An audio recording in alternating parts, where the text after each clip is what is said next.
it's Lucie Fink. Welcome back to my YouTube channel. If you haven't yet subscribed, be sure to click on the subscribe button down below and join my YouTube family. And give this video a thumbs up if you're excited to learn about my college admission story and if you want to see more videos like this one.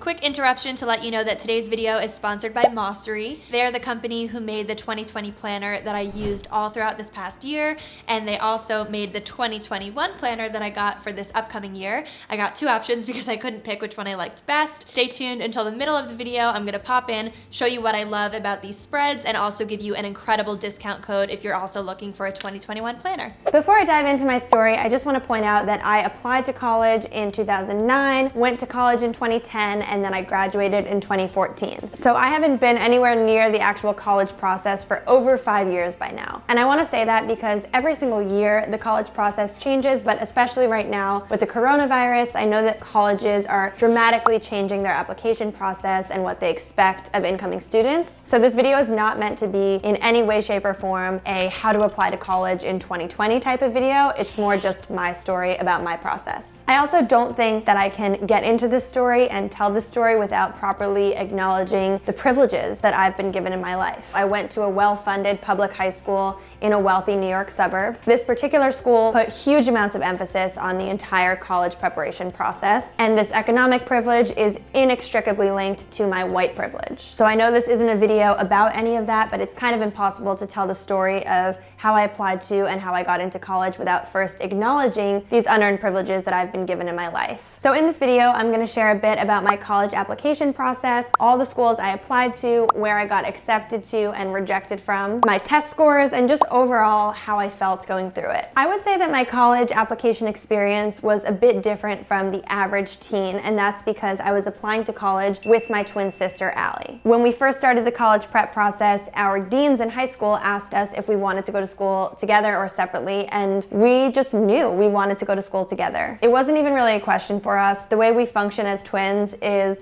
when we are together in the same location, we tend to spread out more and do our own thing. But when we're separate from one another, we are always trying to get together. So we just felt like being separate wouldn't really work. We would probably be visiting the other every other weekend. And instead, we wanted to be settled at our school together and then be able to branch off from there. We had pretty similar grades, pretty similar GPAs, although we had very different interests, and we were in similar friend circles and were looking for the same type of thing when it came to school. For some reason, and I honestly can't even tell you why, but for some reason around our sophomore year or junior year of high school, we decided that we wanted to go to Cornell University. Our mom went to an art school in New York, and our dad went to the University of Arizona. The two of them actually both wound up transferring to American University, and they graduated together in Washington, D.C. If you don't know that story as well, my parents also met in high school like Michael and I did, and my parents have been married for 47 years. So when it came to college, you know, we didn't have these parents who were obsessed with the universities that they went to, and because of that, they were never pushing us to go visit the schools they went to. They were always encouraging us to see what we wanted and to go explore wherever we wanted to go. So when we told them we wanted to go to Cornell, they took us to visit, and we went on a tour of the school. It's a huge university. We just were like, this is it. I think we could see ourselves here. We visited a few other schools as well. I remember visiting Emory. I remember my older brother was at the University of Pennsylvania, so we went there. I did a lot of other research online. A lot of guidance counselors from these various colleges were coming to our high school to do talks, so I went to a lot of informational sessions, and ultimately we came up with a list of about 8 schools that we wanted to apply to.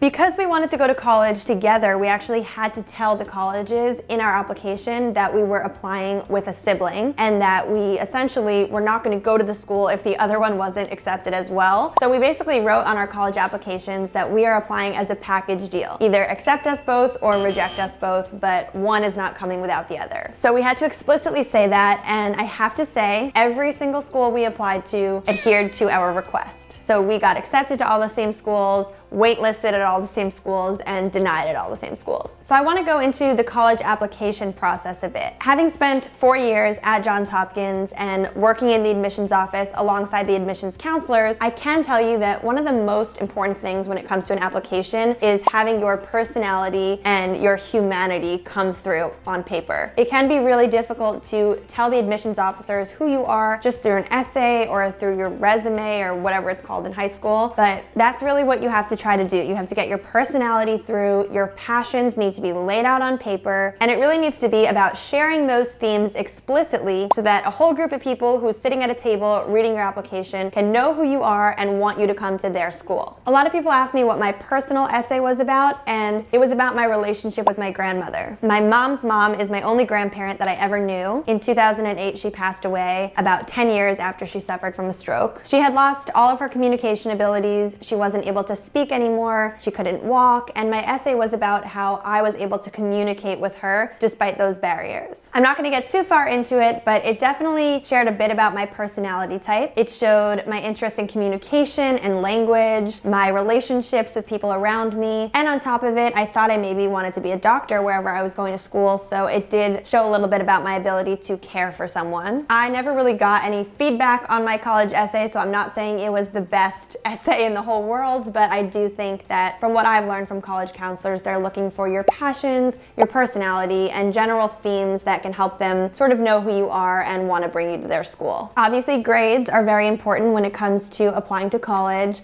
I know that every high school has a different grading system, so I don't exactly know how colleges do it when it comes to deciphering that. In my high school, it was a standard 4-point GPA system, and I did graduate with over a 4.0 GPA. I personally think that what helped me bump over the edge was taking some classes in high school that were elective classes that were really easy and fun for me. I took a whole bunch of drama classes that I was just naturally comfortable talking in front of people and performing. But just in general, I worked really hard in high school. I studied really hard. I was genuinely interested in a lot of different subjects. The only thing I didn't love was history until I saw Hamilton, and then I loved history. But I did prioritize my schoolwork on top of my social life, at least during the most important years of high school, and I worked really hard and had a good GPA. When it came to extracurriculars, I had done a bunch of volunteer opportunities in my local community. At one point, I worked in a nursing home, I assisted tutoring some students nearby, and I also did a lot of extracurricular drama activities that were not class related. So throughout my high school experience, I was in 16 shows, 16 different performances, some musicals, some straight plays, and then my senior year, I actually directed a bunch of our shows, so I had a robust extracurricular portfolio when it came to drama. All right, quick planner interruption. Anyone who's watching this video who is interested in all things college and admissions, you are likely in need of a planner. If you're anything like me, your life tends to fall apart when things aren't in order, and Mossery is absolutely my favorite planner company in the world. I first discovered them at a little stationery shop in New York City. I was shopping around for a 2020 planner, and I came across this planner that you're seeing right here. Now, this was like an hour-long trip to the stationery store. I took a look through tons of other planners, and the Mossery planner just blew all of them out of the water. Their theme for their 2021 planners is Plan for Anything. So I have two separate planners here. I could not decide which one to get, so I got both. They're different covers, and they're also different layouts. So one is a horizontal layout, and one is a vertical layout. So when you open it, there is this nice little page with all of your contacts. In case you lose it, someone can return it to you. The next page has the pale blue dot speech on it, which is my absolute favorite speech in the world, and I just love seeing this every time I open the planner. Then the next few pages are an inspiration board, so I love this page. It lets you fill out films you want to watch, your favorite songs, places to visit. There's also a priorities page, and then some bubbles for values and beliefs. Then there's a 3 things to improve, change, or achieve page. It's always good to have something like this at the start of a planner so that as the year progresses, you can go back and take notes or change your goals. And then there is the habit tracker. This was what really got me into the Mossery planner, is the way the habit tracker is laid out. It's very simple. It gives you 4 empty slots for each month of the year, and you can basically write in whatever habit you want to track. You can create a goal for yourself, then you can put a little X or fill in the bubble on every day of the month, total it up at the end, and reflect on how well you achieved your goals. Then we have a few empty dot grid pages, which are perfect for bullet journal lovers. And then we get into the planner, so we can see the entire next couple years at a glance, and then you can can dive into each month one at a time. So the top of each month gives you a little planning page, followed by a monthly calendar, and then we get into the weekly spread. The horizontal spread is really good for giving you a lot of space to write throughout the day, and the vertical spread I feel like is a little bit better for planning and putting things in an order. Personally, I like both, but I did use the horizontal one last year, and I think new year, new me, I'm gonna go vertical for 2021. They also have some amazing cover options, so I chose this ombre one that's sort of like a pastel pink to purple look. And then I chose this one as well, which has some of my favorite colors, and it's just graphic. It has some birds and some flowers, and it's really pretty. And you can personalize your planner by writing anything you want on it. I usually just write my name at the top, and you can choose between more of a standard font or a script, whatever speaks to you. So click on the link down in my description box and use my unique code, all caps, LucieBFink15 to get 15% off. And now I'll take you back into my college admissions story. And then of course there's the SAT and the ACT. But as I mentioned up front, I was blessed and fortunate enough to have so many resources. Not only did my school provide some SAT prep, but I was able to go to an extra test prep center and actually take practice tests on the weekends before taking the test. My sister and I both agreed that the ACT was actually a way better test for us than the SAT. I kind of forget what the differences were, but we took both and the ACT was a lot easier for us. So the ACT is out of 36, and when I first took it, I got a 31, which is good, but my twin sister had a 33, and I remember thinking I want to at least match her 33 because I don't want to be the reason that she's not getting into college where she wants to go. So I kept taking the test again and again, and I was stuck at a 31. Nothing I could do, no amount of good sleep beforehand or snacks that I brought into the test or taking practice tests over and over again, nothing was upping my score. And this is such a long background story, but you likely know that Michael and I have been dating for 10 years, more than 10 years by now. And actually, when he went to college, which is when I was in high school still taking the ACT, we broke up for about a week. And in the week that he called me to tell me that he wanted to get back together with me, that was the week I was taking the ACT. And I woke up on the morning of my ACT, 6 a.m., to a voicemail from Michael that said he wanted to get back together with me and call him after my test. And I went in to my 5th or 6th time taking the ACT in the best, most positive mood because I knew I was getting back together with Michael right after it. And you know, for a lot of people that might be distracting, that might make them perform worse on the test. I just went into the test with this sense of glee and excitement about what was coming up after the test, and I just breezed through it. I remember it was the worst testing conditions you could possibly imagine. There was a marching band and a tailgating party happening outside of the school where I was taking the test. Yet for some reason, I was able to focus and just dive right into the test. And I remember leaving feeling like, you know, maybe I got another 31, but maybe I did way better because that felt great to me. And when we opened our scores on the back end, I ended up getting a 35 out of 36. And that was the first time I did that well on the test. I'm convinced it was because of Michael and because he excited me and because we were getting back together. But whatever the reason, I got a 35 out of 36, and I think that really helped us when it came to application time. And I'm saying us because we did come as a package deal, and my score helped Allie and her score helped me. So here are the schools that we applied to. The first school we decided to apply to was the University of Michigan. I had never visited. Personally, I didn't know if I wanted to go to a school that was that large, but they were accepting people on a rolling basis. So I remember finding out about the University of Michigan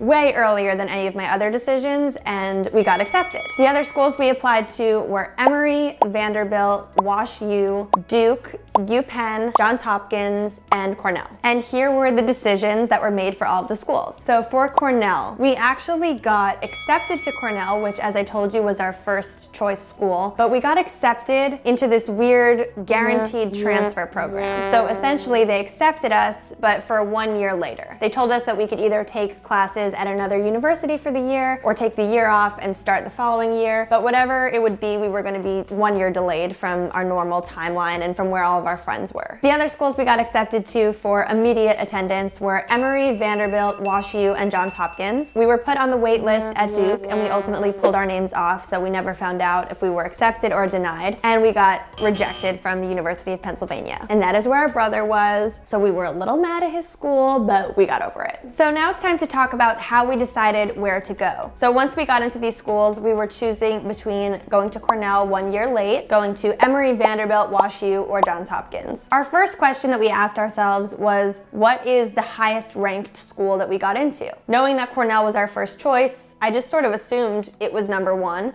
But when we actually looked at the rankings, they looked something like this, and it turned out that Johns Hopkins was the highest internationally ranked university that we got accepted to. Not that that was going to be our deciding factor, but that is useful, you know, when it comes to jobs after school or just something to consider, you know, what's the best university and what has the best resources. And because Johns Hopkins was number one on that list, we decided to go visit one weekend. We had previously visited Johns Hopkins and we didn't love it on our first visit. To be honest, we went during a pretty dead weekend. A lot of students were home. I think it might have been a holiday weekend, and we did not see much action going on the campus at all. There were a lot of students in the library, a lot of people with their heads down. It was a dreary, rainy day, and I kind of remember going to the school and thinking, you know, this looks like a really pretty university, but I don't see much action going on. When we went back this second time, however, we chose a particularly sunny weekend just by chance. It was in the spring, and if you know anything about Johns Hopkins, lacrosse, which is in the spring, is their big school sport. So because of that, I think it was a weekend at school called Spring Fair Weekend, when there's just an entire party going on campus and everyone is tailgating for the lacrosse game. There are food trucks all over the quads. It is a party, the weather is beautiful, and it's just good vibes overall. We went and we visited actually another set of twins from our same high school that were a year ahead at Johns Hopkins, and they showed us around and introduced us to their friends, and it was just a complete 180 from the experience we had previously when we visited. All of a sudden, we were seeing the school in a new light. We were seeing all these really smart academic women who were having such a great time. They said the social scene was bumping, and we were feeling like we would fit right in. So we just mulled over it a little bit more. At this point, remember, I still thought I wanted to be a doctor, in which case Johns Hopkins would be one of the best places to go for medicine. Allie knew she wanted to go into economics, and they had a great economics program at Hopkins, and we just decided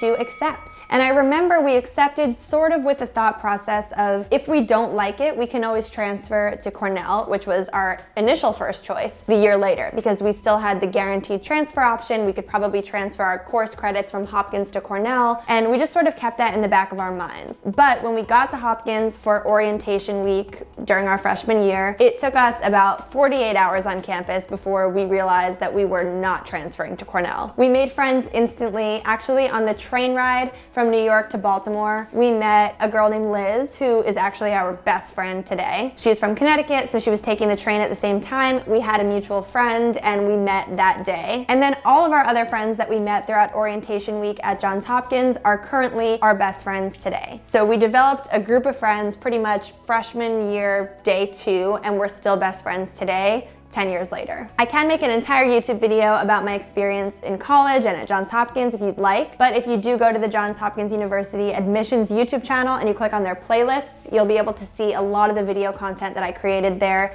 throughout my 4 years as a student. The series that I created was called Learn More, See More, Be More, and it was a travel type show about the city of Baltimore for prospective students of the university. And ultimately, I think everything happened for a reason for us. Johns Hopkins is a lot smaller than Cornell, and I think because of that, it really gave us a lot more opportunities than we might have had at Cornell. Whereas at Hopkins, it's sort of like whatever you want to do, they want people to do it. And I remember I went into the admissions office as a freshman, I pitched this YouTube series, they had never heard of anything like it, and they set me free and let me go do it. And that YouTube series became basically the portfolio that I used to get jobs after I graduated. So Allie and I loved everything about our 4-year experience at Johns Hopkins. I have nothing but positive things to say about the university. If you have any other questions about that school in particular or the entire college application process, drop them down below in the comments section. And I hope this video was useful for you. If not, I at least hope it was entertaining. Remember, the college application process is changing dramatically day after day. So anything that I just told you about the process of applying or what the admissions counselors are looking for could be totally different tomorrow. I just know that often hearing about other people's college admission stories and hearing about how they maybe didn't go where they thought they wanted to go and then they still wound up being happy, that could help someone a lot. And I think when I was going through the process, there was a time when I was completely tunnel visioned towards Cornell, and I thought that was the only place that I was gonna like. And at the end of the day, I'm actually really grateful that they didn't accept us immediately, because it gave us that year to sort of see if we liked another place better, and we wound up being extremely happy, and I couldn't imagine my college experience being any different from what it was. If you're currently going through the application process, or if you did so recently and you have any more modern tips or updates that you'd like to share, please drop them down below. And I hope that you tune back into my channel for more videos in the future. See you next time, and I'm sending you so much love from my office in New York City. Bye.